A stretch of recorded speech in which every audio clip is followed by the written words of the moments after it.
Шприцио! Днеска приготвиме най-доброто коктейл за тази лято. Това не е само коктейл, това е шприцио, това е начин на живот, той забира хора за най-важни моменти, за любов. Е време за битка! Първо слагате лед в чашата и започваме. Охлаждаме чашата, връщаме леда в купата.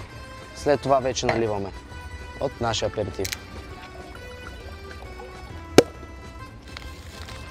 След това наливаме, за накрая отново добавяме леда. Брат ми го направи по професионалния начин. Нека сега аз го направя по малко непрофесионален. Да започваме. Слагам лед в чашата.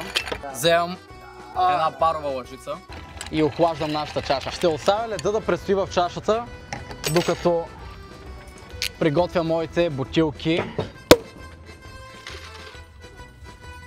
След като изкарах леда от чашата, идва момента да добавя свеж лед. И разбира се, пенливо вино. Аз ще карамелизирам моя резен портокал със съвсем малко захар, за допълнително сладост към този уникален коктейл. На здраве! Професионално, непрофесионално, аз го прави по-италиански.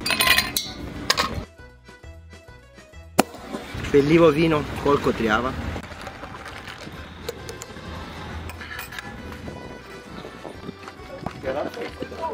Лесно, вкусно. Това е шприцио. Здравейте! Днес ще оценявам коктейлите на моите приятели от Варна. И сега, разбира се, на първо място ще оценим двамата братя. Започваме от Стефан. Топ. Благодаря. Много коктейла. Я да видим сега и на Цеци. Браво. Много добре. Наистина много хубав. Я да видим сега Италия. Да не си слагал нещо друго? Не. Аз мисля, че този коктейл е най-добрия. Патрицио. Браво, Патрицио! Италия, брат са печели. А така. Много добре се получи. Отивате тук от Немо да пробвате оригинално шприцио.